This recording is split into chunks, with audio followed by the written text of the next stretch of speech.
আসসালামু আলাইকুম প্রিয় দর্শক, চ্যানেল আই সংবাদ এখন স্টুডিও থেকে আপনাদের শুভেচ্ছা সহ স্বাগত জানাচ্ছি। আর পুরো সংবাদ জুড়েই আপনাদের সঙ্গে থাকবো আমি সাইদুর রহমান। আশা করছি আপনারা আমাদের সঙ্গে থাকবেন। এখন সবার আগে শুনুন যথারীতি ফ্রেশ আটা ময়দা সুজি সংবাদ শিরোনাম। গত 15 বছরে আওয়ামী লীগ এক ফোঁটা পানিও আনতে পারেনি বলে বিএনপির অভিযোগ। তিস্তাপাড়ে নদী রক্ষা কর্মসূচিতে লাখো মানুষের অংশগ্রহণ। সংস্কার করতে হলে রাজনীতিবিদদের দিয়ে করতে হবে বললেন তারেক রহমান। নির্বাচন যত দেরি, ষড়যন্ত্রের ডালপালা ততই বাড়বে সতর্কতা।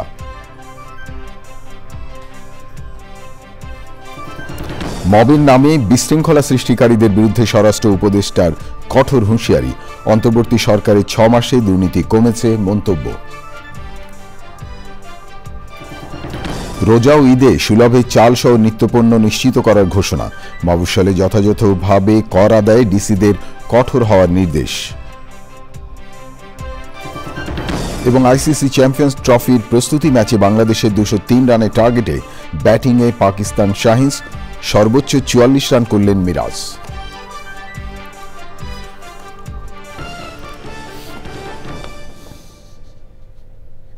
প্রিয় দর্শক, এছাড়াও নিটোল টাটা বিশেষ সংবাদে যা থাকছে।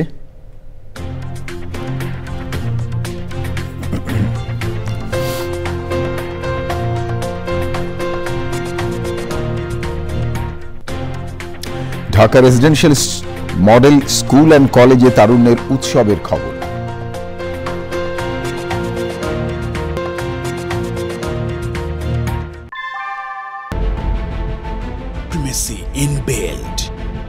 German technology, Bangladesh's first thermix rod, Salam Steel Thermax. ধন্যবাদ প্রিয় দর্শক আমাদের সাথে যোগ দেওয়ার জন্য। এতক্ষণ সংবাদ শিরোনাম শুনলেন, চলুন যাওয়া যাক পুরো খবরে। আর এখনকার এই সংবাদ আয়োজন একই সঙ্গে চ্যানেল আই ইউটিউব চ্যানেলে এবং channel I OTT platform I স্ক্রিনে লাইভ স্ট্রিম হচ্ছে। বিএনপি মহাসচিব মির্জা ফখরুল ইসলাম আলমগীর বলেছেন, আওয়ামী লীগ গত 15 বছরে বাংলাদেশকে ভারতের কাছে বেচে দিয়েও তিস্তার এক ফোঁটা পানিও আনতে পারে নাই। তিস্তা নদী রক্ষা আন্দোলন কমিটির সমাবেশে তিনি বলেন, এখন বাঁচা মরায় নতুন লড়াই শুরু হয়েছে। তিনি আরও বলেন, ভারত একদিকে পানি দেয় না, অন্যদিকে বাংলাদেশের শত্রু হাসিনাকে বসিয়ে রেখেছে। প্রিয় দর্শক, মনির হোসেনের ক্যামেরায় বিস্তারিত জানাচ্ছেন মইনুল হাসান। জাগো বাহে তিস্তা বাঁচাই স্লোগানে একই সাথে লালমনিরহাট, কুড়িগ্রাম, নীলফামারী, রংপুর ও গাইবান্ধা জেলার 11টি পয়েন্টে সমাবেশ, পদযাত্রা, সাংস্কৃতিক পরিবেশনা করছে তিস্তা নদী রক্ষা আন্দোলন কমিটি। টানা 48 ঘন্টার এই কর্মসূচি উদ্বোধন করেন বিএনপির মহাসচিব মির্জা ফখরুল ইসলাম আলমগীর। কর্মসূচি বাস্তবায়নে তিস্তার বুকে মঞ্চ তৈরি, খাবার ব্যবস্থা ও তাঁবু টানিয়ে রাত্রি যাপনের ব্যবস্থা করা হয়েছে।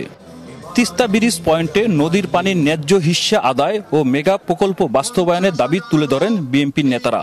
কর্মসূচিতে মির্জা ফখরুল ইসলাম আলমগীর বলেন, তিস্তা বাঁচাতে আন্দোলন শুরু হয়েছে, দাবি আদায় না হওয়া পর্যন্ত এই আন্দোলন চলবে। সীমান্তে গুলি করে হত্যা বন্ধ করেন, আর আমাদের সঙ্গে বড় দাদা মতন যে আচরণ সেটা বন্ধ করেন। আমরা আমাদের পায়ের উপরে দাঁড়াতে চাই। অন্তর্বর্তী সরকারকে ভারতের কাছে তিস্তার ন্যায্য পানি চাইতে হবে জানিয়ে মির্জা ফখরুল ইসলাম বলেন, বিএনপি নির্বাচন চায়, কারণ নির্বাচন দিলে দেশে স্থিতিশীলতা আসবে। সরকারকে পরিষ্কার করে বলতে চাই, অন্তর্বর্তীকালীন সরকার কথায় তো বলেন যে আপনারা নিরপেক্ষ, তো নিরপেক্ষ কিন্তু এই জায়গায় থাকলে চলবে না। এই জায়গায় আপনাকে মুখ খুলতে হবে, ভারতকে বলতে হবে যে আমার পানির ন্যায্য হিস্সা আমি চাই। আর আপনি যেহেতু অন্তর্বর্তীকালীন সরকার, খুব তাড়াতাড়ি নির্বাচনটা দিয়ে জনগণের সরকারের হাতে ক্ষমতা দেন। তিস্তার মহাপরিকল্পনা বাস্তবায়নের মাধ্যমে উত্তরবঙ্গের মানুষ নতুন করে বাঁচার সুযোগ পাবে। বাংলাদেশ ভারতের দীর্ঘ তিস্তা চুক্তির প্রক্রিয়া, জলবায়ু পরিবর্তন, অপরিকল্পিত প্রকল্পের কারণে প্রাণ হারাচ্ছে নদী। সাধারণ মানুষের দাবি, নদী রক্ষায় কার্যকর পদক্ষেপ নিতে হবে এখনই। লালমনিরহাট তিস্তা নদীর পার থেকে মনির হাসান, চ্যানেল আই। তিস্তা চুক্তি এবং মহাপরিকল্পনা বাস্তবায়নের দাবিতে রংপুর বিভাগের 5 জেলায় টানা 48 ঘন্টার লাগাতার আন্দোলন কর্মসূচি পালন করছে তিস্তা নদী রক্ষা আন্দোলন কমিটি। দাবি আদায়ে তিস্তা নদীর 11টি পয়েন্টে সমবেত হয়েছে লাখো মানুষ।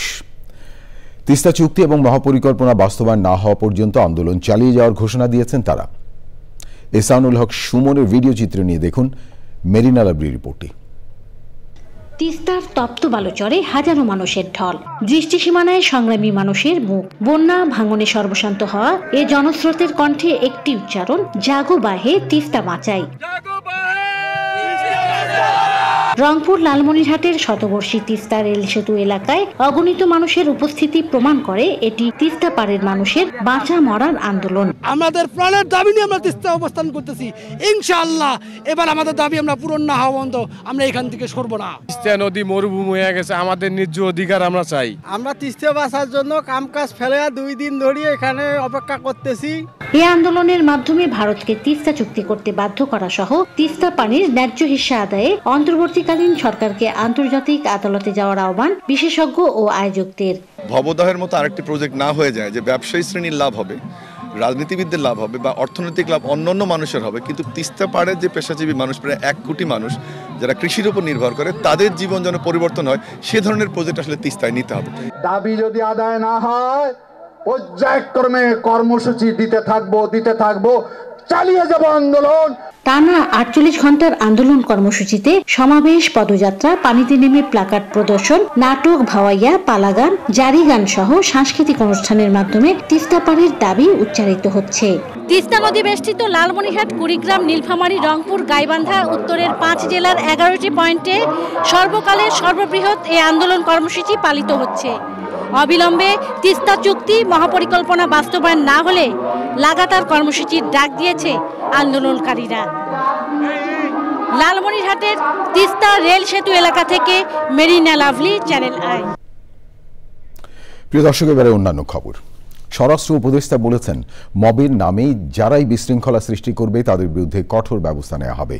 বাংলাদেশ কোস্ট গার্ডের প্রতিষ্ঠাবার্ষিকী অনুষ্ঠানে তিনি আরও বলেছেন, অন্তর্বর্তী সরকারের 6 মাসে দুর্নীতি আগের চেয়ে অনেক কমেছে।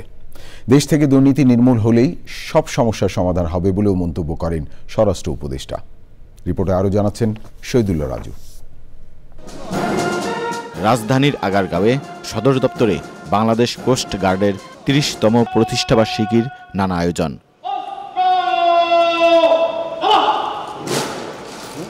গুরুত্বপূর্ণ ও সেবামূলক কাজের স্বীকৃতি হিসেবে 4 ক্যাটাগরিতে কোস্ট গার্ডের 40 সদস্যকে পদক দেওয়া হয়। নিরলস পরিশ্রমের মাধ্যমে অত্র বাহিনীর উপর অর্পিত দায়িত্ব পালনে সর্বদা সচেষ্ট আছে। পরে সংবাদ সম্মেলনে স্বরাষ্ট্র উপদেষ্টা বলেন, মিয়ানমার সীমান্তে বিজিবি ও কোস্ট গার্ড সহ আইন শৃঙ্খলা বাহিনী সজাগ রয়েছে। মিয়ানমার সরকারের এই এলাকাটা তাদের কোনো দখলে নাই, এই জন্য এই কোস্ট গার্ড, বিজিবি তাদের কাজ করতে অনেক সময় অনেক সমস্যা হচ্ছে, কিন্তু তারা খুব সফলতার সাথে কিন্তু তাদের দায়িত্বটা পালন করতেছে। সাংবাদিকদের প্রশ্নের জবাবে উপদেষ্টা জানান, যারাই বিশৃঙ্খলা করবে তাদের বিরুদ্ধে কঠোর হবে আইন শৃঙ্খলা বাহিনী। সবার আগে দুর্নীতি বন্ধ করতে হবে বলেও জানান তিনি। 6 মাসে আগের থেকে দুর্নীতি অনেক কমছে, বাট তারপরও এটা সহনীয় পর্যায়ে আসে নাই। এই দুর্নীতি আরও কমতে হবে। দুর্নীতিটা আমাদের কিভাবে কমানো যায়? যদি দুর্নীতিটা কমানো যায় তবে আপনারা দেখবেন সব সেক্টরে আমাদের উন্নতি হবে, সব সেক্টরে উন্নতি। আমি তো বলি যে আমাদের বড় সমস্যা দুর্নীতি। পুলিশ ভেরিফিকেশন ছাড়া পাসপোর্টের ক্ষেত্রে জনগণ ভোগান্তি থেকে রক্ষা পাবে বলে জানান স্বরাষ্ট্র উপদেষ্টা। তিনি বলেন, রোহিঙ্গারা যেন পাসপোর্ট ও এনআইডি না পায় সেক্ষেত্রে ব্যবস্থা নেওয়া হবে। Shahidullah Raju, channel I, Dhaka. বিএনপির ভারপ্রাপ্ত চেয়ারম্যান তারেক রহমান বলেছেন, সংস্কার সফল করতে হলে অবশ্যই রাজনীতিবিদদের মাধ্যমে করতে হবে। রাজধানীতে জুলাই আগস্ট ছাত্র জনতার গণঅভ্যুত্থানে আহত ফটো জার্নালিস্টদের সঙ্গে মত বিনিময় অনলাইনে যুক্ত হয়ে তিনি বলেন, নির্বাচন যত দেরি হবে ষড়যন্ত্রের ডালপালা তত বাড়তে থাকবে। বিস্তারিত রাহুল রায় রিপোর্টে। জুলাই আগস্ট ছাত্র জনতার গণ অভ্যুত্থানে শহীদদের পরিবার ও আহতদের পাশে দাঁড়াচ্ছে বিএনপি সমর্থক সংগঠন আমরা বিএনপি পরিবার। সারা দেশেই ক্ষতিগ্রস্তদের সহায়তা করছে সংগঠনটি। সোমবার রাজধানীতে ছাত্র জনতার আন্দোলনে আহত ফটো জার্নালিস্টদের সঙ্গে মত বিনিময় করে আমরা বিএনপি পরিবার। এ আয়োজনে লন্ডন থেকে অনলাইনে যুক্ত হন বিএনপির ভারপ্রাপ্ত চেয়ারম্যান তারেক রহমান। এই দেশের সংস্কার, প্রকৃত সংস্কারও যদি করতে হয় তাহলে অবশ্যই সেটি রাজনীতিবিদদের মাধ্যমেই করতে হবে। অবশ্যই দেশের রাজনীতিবিদদের বাইরেও বহু মানুষ আছেন, বহু শ্রেণী পেশার মানুষ আছেন, বুদ্ধিজীবী আছেন, ইন্টেলেকচুয়ালস আছেন, সিভিল সোসাইটির মানুষ আছেন। আমরা অবশ্যই তাদের পরামর্শ নেব। যতক্ষণ পর্যন্ত জনগণের ডাইরেক্ট রিপ্রেজেন্টেটিভ দেশ পরিচালনার দায়িত্ব না পাবে, তাদের হাতে দেশ পরিচালনার দায়িত্ব না আসবে, ততক্ষণ পর্যন্ত কোনোভাবেই কোনো সংস্কারের পূর্ণ বাস্তবায়ন করা সম্ভব নয়। দ্রুত নির্বাচন আয়োজনের গুরুত্ব নিয়েও কথা বলেন বিএনপির ভারপ্রাপ্ত চেয়ারম্যান। যত দেরি হবে নির্বাচনের, তত বেশি কিন্তু বিভিন্ন ষড়যন্ত্রের ডালপালা বাড়তে থাকবে। বিভিন্নভাবে সমাজের মধ্যে বিভিন্নভাবে কথাবার্তা, এখনই বিভিন্ন রকম কথাবার্তা আস্তে আস্তে ছড়াচ্ছে যে যারা পালিয়ে গিয়েছে এই দেশ থেকে, তারা এই দেশের মানুষের বিপুল পরিমাণ সম্পদ লুট করে নিয়ে গেছে। অবশ্যই তারা সেই সম্পদগুলি সেই ষড়যন্ত্রের পিছনে ব্যয় করবে। আমরা জনগণের অধিকার যত দ্রুত জনগণের কাছে ফিরিয়ে দিতে পারব, তত দ্রুত আমরা দেশকে ধ্বংসের দ্বার প্রান্ত থেকে ফিরিয়ে আনতে আবার সক্ষম হব। দেশের কথা বলায় জাতীয়তাবাদী শক্তিকে বিদেশিরা পছন্দ করে না বলে মন্তব্য করেছেন তারেক রহমান। জাতীয়তাবাদী শক্তিকে কখনোই বিদেশিরা পছন্দ করতে চায় না, এই বিষয়টি আমাদের মনে রাখতে হবে। সারফেজ, রাহুল রায়, চ্যানেল আই, ঢাকা। মঙ্গলবার আওয়ামী লীগের হরতাল মোকাবেলায় প্রস্তুতি রয়েছে বলে জানিয়েছেন ঢাকার পুলিশ কমিশনার শেখ মোহাম্মদ সাজ্জাদ আলী। উপ পুলিশ কমিশনার তেজগাঁও বিভাগে সংস্কার করা কার্যালয় উদ্বোধন অনুষ্ঠানে পুলিশ কমিশনার বলেন, দাবি আদায় রাস্তায় নয়, কর্তৃপক্ষের কাছে গিয়ে জানাতে হবে। আইন শৃঙ্খলা রক্ষাকারী বাহিনীর কঠোর অবস্থানের কারণে মোহাম্মদপুর এলাকায় ছিনতাই আগের চেয়ে কমেছে বলে দাবি করেন তিনি।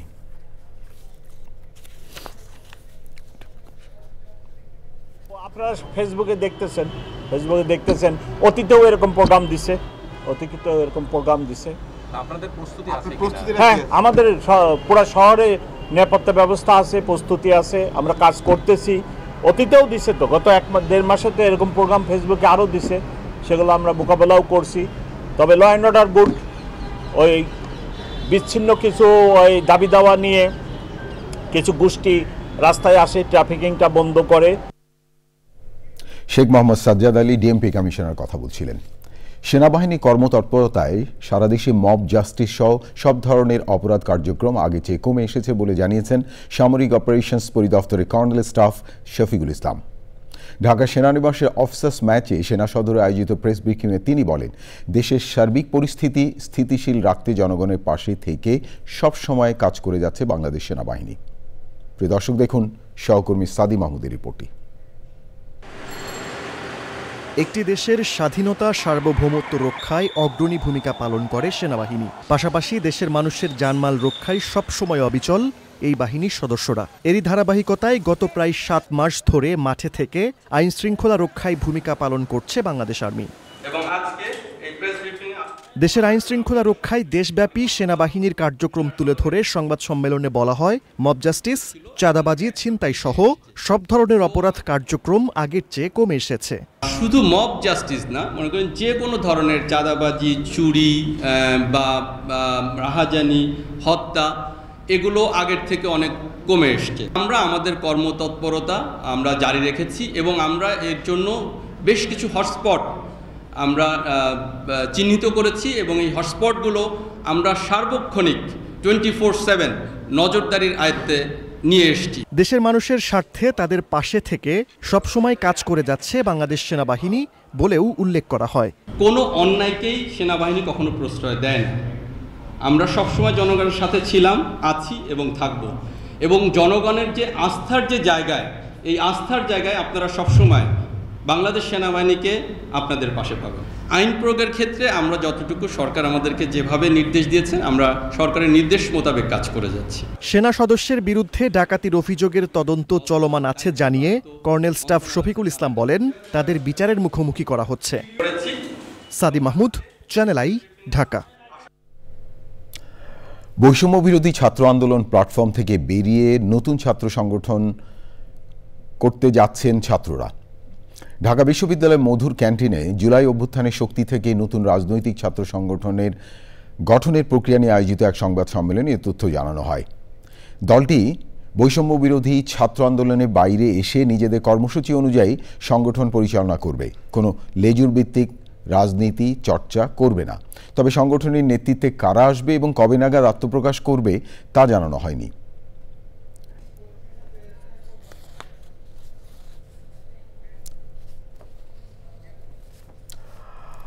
ধ্বংসের দ্বারপ্রান্তে থাকা সভ্যতা রক্ষায় সমন্বিত উদ্যোগের অংশ হিসেবে শিশুদের পরিবেশ শিক্ষা এবং সার্বিক সচেতনতা বৃদ্ধিতে প্রকাশিত হয়েছে প্রকৃতি বন্ধু বীর মুক্তিযোদ্ধা মুকিত মজুমদারের চলতি মেলার দ্বিতীয় বই বর্ণিল প্রজাপতি।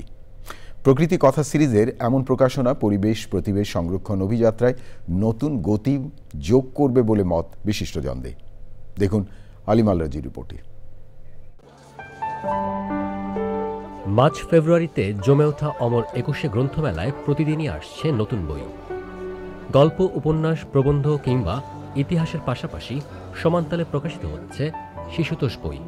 নিরাপদ ভবিষ্যৎ বিনির্মাণে ভবিষ্যতের নাগরিকদের যথাযথ প্রস্তুত করতে পরিবেশ ও জীববৈচিত্র্য নিয়ে নিয়মিত প্রকাশনার অংশ হিসাবে প্রকাশিত হয়েছে প্রকৃতিবন্ধু বীর মুক্তিযোদ্ধা মুকিত মজুমদার বাবুর নতুন বই বর্ণিল প্রজাপতি।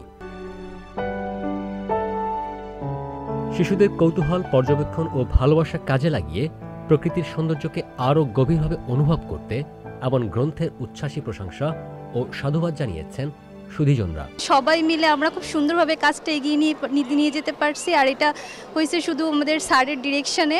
এই বইটা এত সহজভাবে করা হয়েছে যে একদম ছোট্ট শিশু থেকে সবাই যেন বইটা বুঝতে পারে। আমরা আশা করি বাচ্চারা খুবই খুশি হবে এই বইটি পেয়ে। একটা বাচ্চাদের জন্য যেন এরকমের একটা বই উপহার দেওয়া যায়, চিন্তাটা স্যারের মাথা থেকে আসছে। বাচ্চারা খুব দুরন্ত, চঞ্চল, প্রজাপতিও খুব চঞ্চল, স্যার দুইটাকে সংমিশ্রণ করে একসাথে নিয়ে আসছেন। বাচ্চাদের থেকে যদি শুরু করা যায় প্রকৃতি শিক্ষাটা, তাহলে বড়দেরও অনেক সময় ভুলটা হয় না।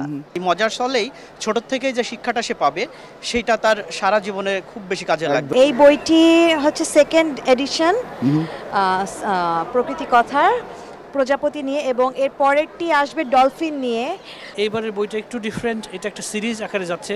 আমাদের কাছে ভালো লাগছে, আমরা বিশ্বাস করি যে সবার কাছে ভালো লাগবে। ছোটবেলায় যে প্রথম মঞ্চে উঠে নেচেছিলাম প্রজাপতি প্রজাপতি কোথায় পেলে ভাই এমন রঙিন পাখা, তো সেই রকম পুরনো দিনে ফিরে গেছি। শিশুদের মনে প্রকৃতি ও প্রাণীর প্রতি মমতা জাগানোর পাশাপাশি প্রাণ প্রকৃতি রক্ষার বার্তা ছড়িয়ে দিতে এই বই ভূমিকা রাখবে আশাবাদ বিশিষ্টজনদের।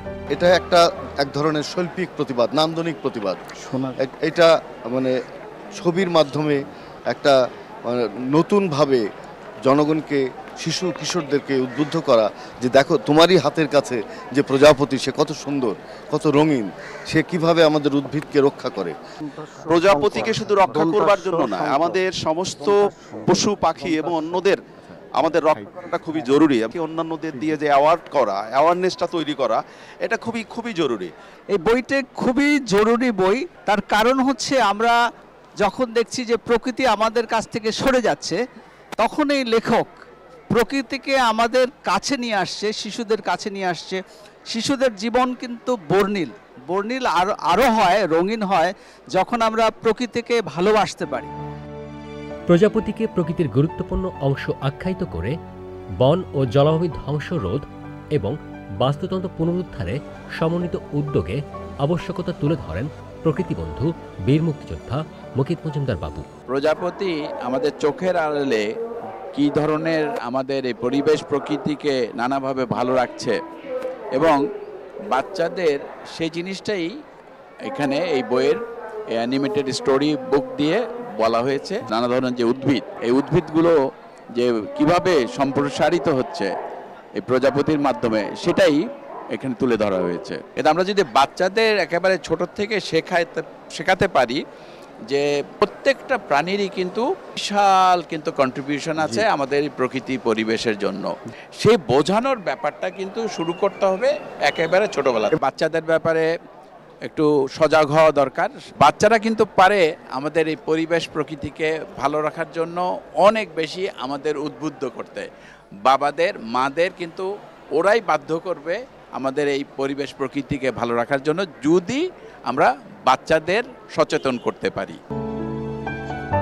বইমেলার বাংলা একাডেমি প্রাঙ্গণে 958 নম্বর স্টল প্রকৃতি ও জীবনে মিলবে বর্ণিল প্রজাপতি সহ বিচিত্র সব বই। আলিমান রাজি, চ্যানেল আই, ঢাকা।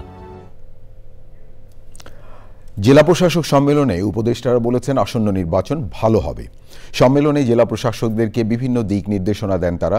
রোজা এবং ঈদের জন্য খাদ্য সরবরাহ নিশ্চিত করার কথা বলেন খাদ্য ও ভূমি উপদেষ্টা। বিদ্যুৎ সাশ্রয় করতে অফিস সহ বাসাবাড়িতে শীতাতপ নিয়ন্ত্রিত যন্ত্রে 25 ডিগ্রি সেলসিয়াসের বেশি না রাখলে কঠোর ব্যবস্থা নেওয়ার কথা জানান বিদ্যুৎ উপদেষ্টা। বিস্তারিত জানছেন রফিকুল বাশার। জেলা প্রশাসক সম্মেলনের দ্বিতীয় দিন গ্রামীণ অবকাঠামো উন্নয়ন, খাদ্য পরিস্থিতি, ভূমি সেবা সহজ করা, রোজায় বিদ্যুৎ সরবরাহ নিশ্চিত করা সহ বিভিন্ন বিষয়ে আলোচনা হয়েছে। আসন্ন রমজান ও ঈদে পর্যাপ্ত চাল সরবরাহ নিশ্চিত করতে তদারকি বাড়ানোর নির্দেশ দেওয়া হয়েছে। জাতীয় নির্বাচনে জেলা প্রশাসকদের বিচক্ষণ ভূমিকায় থাকতে আহ্বান জানিয়েছেন উপদেষ্টারা। এই দেশে জয় কয়টা গ্রহণযোগ্য নির্বাচন বলে পরিচিত, এই কটাও কিন্তু আপনার এই প্রশাসন করেছে। যে কটা বিতর্কিত এবং অত্যন্ত ঘৃণিত নির্বাচন বলে এগুলোও তাদের মাধ্যমে করানো হয়েছে।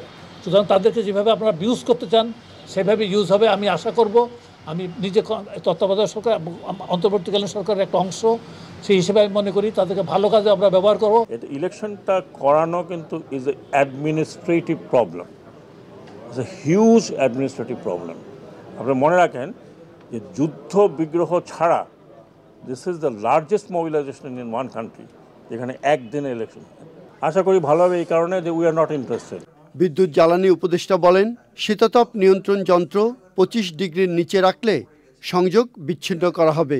শীতাতপ নিয়ন্ত্রণ যন্ত্র ব্যবহারের ব্যাপারে কোনো বিধিনিষেধ নাই, কিন্তু এটাকে ওই যে 25 কিংবা তার ডিগ্রি কিংবা তার বেশিতে রাখতে হবে। যদি দেখা যায় যে না, এটা আমাদের যে অনুরোধ, এই অনুরোধ উপেক্ষিত হয়েছে, এই অনুরোধ যা কেউ রাখছেন না, তাহলে কিন্তু আমরা আইনানুগ ব্যবস্থা গ্রহণ করব। বিদ্যুৎ সংযোগ বিচ্ছিন্ন হতে পারে। স্থানীয় পর্যায়ে কর্মসংস্থান তৈরি এবং করের আওতা বাড়ানোর বিষয়ে সম্মেলনে আলোচনা হয়েছে।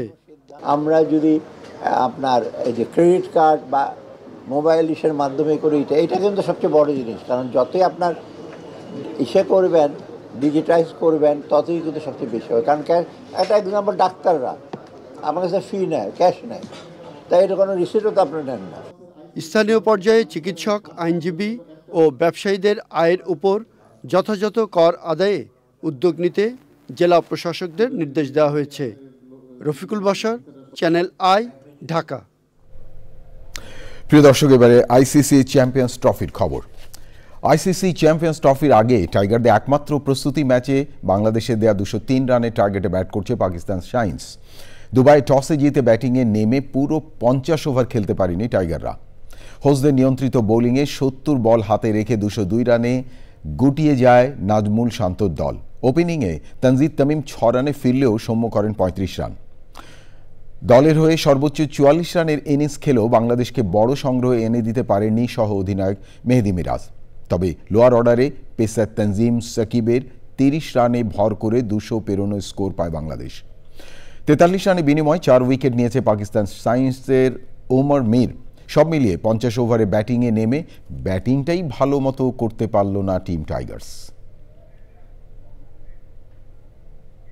এবারে ভাষার মাস ফেব্রুয়ারি।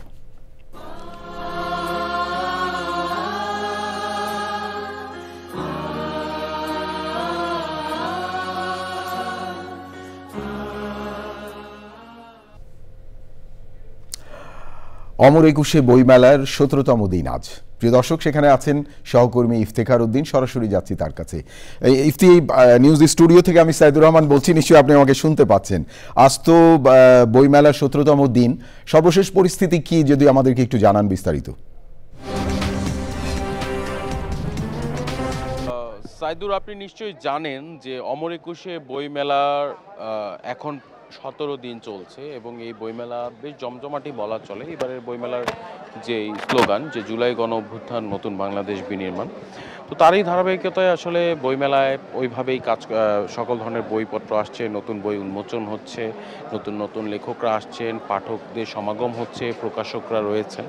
তবে আজকের দিন পর্যন্ত অমর একুশে বইমেলায় আমি আমার তথ্য মতে নতুন প্রকাশিত বইয়ের সংখ্যা 1600 ছাড়িয়েছে। আমি বইমেলায় সবচেয়ে বড় খবরটি আজকে দেই যে প্রখ্যাত শিশু সাহিত্যিক ফরিদুর রেজা সাগরের জনপ্রিয় একটি সিরিজ রয়েছে ছোট কাকু। এই ছোট কাকু সিরিজের 40টি খণ্ড একত্রে এক মলাটে পাওয়া যাচ্ছে অন্য প্রকাশের প্যাভিলিয়নে 23 নম্বর যে প্যাভিলিয়নটি রয়েছে সেখানে। এই প্যাভিলিয়নে আজকে কিছুক্ষণ আগে সেই বইটির প্রকাশনা উৎসব হয়েছে চ্যানেল আই স্টলের সামনে এবং এখানে উপস্থিত ছিলেন ছোট কাকু বলে পরিচিত চিত্রনায়ক আফজাল, এছাড়াও উপস্থিত ছিলেন সঙ্গীত শিল্পী কোনাল এবং বিখ্যাত ছড়াকার আমিরুল ইসলাম। তারা এই বইটির প্রকাশনা উৎসবে যোগ দেন। এই বইটি পাওয়া যাচ্ছে ছোট কাকু 40 এক মলাটে অন্য প্রকাশের 23 নম্বর প্যাভিলিয়নে। এছাড়াও বিভিন্ন ধরনের বই প্রকাশিত হচ্ছে, যে বইগুলো নতুন লেখক উঠে আসছেন এবং সব ধরনের লেখকদের মধ্যে রয়েছেন। সাইদুর, ইফতি, অনেক ধন্যবাদ আপনাকে মেলা প্রাঙ্গণ থেকে 17 দিনের সবশেষ জানানোর জন্য। আমার হাতে আরও খবর আছে প্রিয় দর্শক, দেখতে থাকুন চ্যানেল আই সংবাদ। এবারে বিরতি, আর বিরতির পর যা দেখতে পাবেন। বিরতির পর ফিরলাম আমি সাইদুর রহমান। ধন্যবাদ প্রিয় দর্শক আবারও চ্যানেল আই সংবাদে যোগ দেওয়ার জন্য। দৃষ্টি দেব আন্তর্জাতিক অঙ্গনে। ইউক্রেন যুদ্ধ বন্ধে রাশিয়ার প্রেসিডেন্ট ভ্লাদিমির পুতিনের সঙ্গে শীঘ্রই বৈঠক করবেন যুক্তরাষ্ট্রের president Donald Trump. Russia Ukraine যুদ্ধ বন্ধের প্রচেষ্টায় সৌদি আরবের রিয়াদে রাশিয়ার কর্মকর্তাদের সঙ্গে মার্কিন প্রতিনিধি দলের উচ্চ পর্যায়ের বৈঠক অনুষ্ঠিত হতে যাচ্ছে। মার্কিন পররাষ্ট্রমন্ত্রী মার্কো রুবিও অবশ্য এক সাক্ষাৎকারে এই বৈঠক নিয়ে প্রত্যাশার কথা কম করেই ব্যক্ত করেছেন। গত বুধবার ট্রাম্প এবং পুতিনের মধ্যে ফোন আলাপ হয়েছে, সেখানে তারা অবিলম্বে যুদ্ধবিরতি বন্ধে আলোচনা শুরু করতে সম্মত হয়েছেন। এবারে নিটোল টাটা বিশেষ সংবাদ।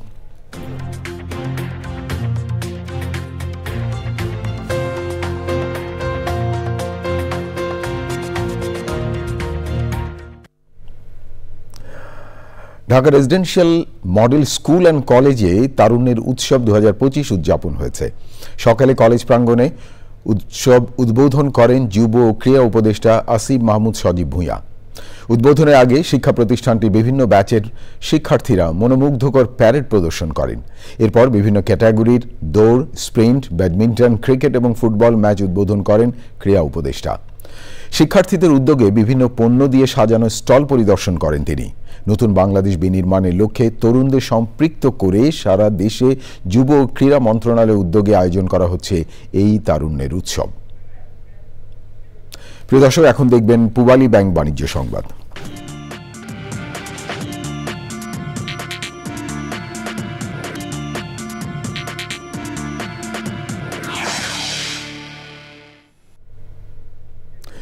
পবিত্র ঈদ উল ফিতর উপলক্ষে নতুন নোট বাজারে ছাড়বে বাংলাদেশ ব্যাংক।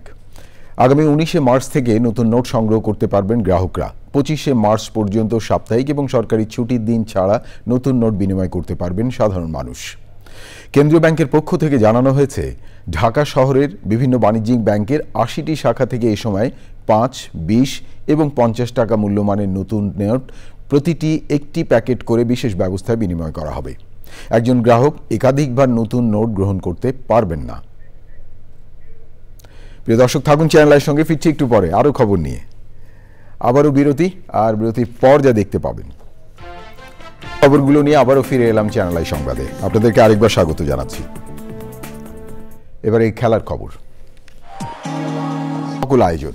তবে যাবার আগে ফ্রেশ আটা ময়দা সুজি সংবাদ শিরোনাম আরও একবার।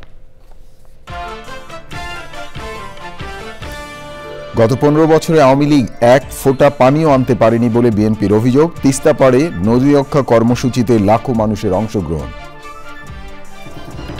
সংস্কার করতে হলে রাজনীতিবিদদের দিয়ে করতে হবে বললেন তারেক রহমান। নির্বাচন যত দেরি, ষড়যন্ত্রের ডালপালা ততই বাড়বে সতর্কতা। মবের নামে বিশৃঙ্খলা সৃষ্টিকারীদের বিরুদ্ধে স্বরাষ্ট্র উপদেষ্টার কঠোর হুঁশিয়ারি। অন্তর্বর্তী সরকারের 6 মাসে দুর্নীতি কমেছে মন্তব্য। রোজা ও ঈদে সুলভে চাল সহ নিত্যপণ্য নিশ্চিত করার ঘোষণা। মফস্বলে যথাযথভাবে কর আদায়ে ডিসিদের কঠোর হওয়ার নির্দেশ। এবং আইসিসি চ্যাম্পিয়ন্স ট্রফির প্রস্তুতি ম্যাচে বাংলাদেশের 203 রানের টার্গেটে ব্যাটিংয়ে পাকিস্তান শাইন্স। সর্বোচ্চ 44 রান করলেন মিরাজ।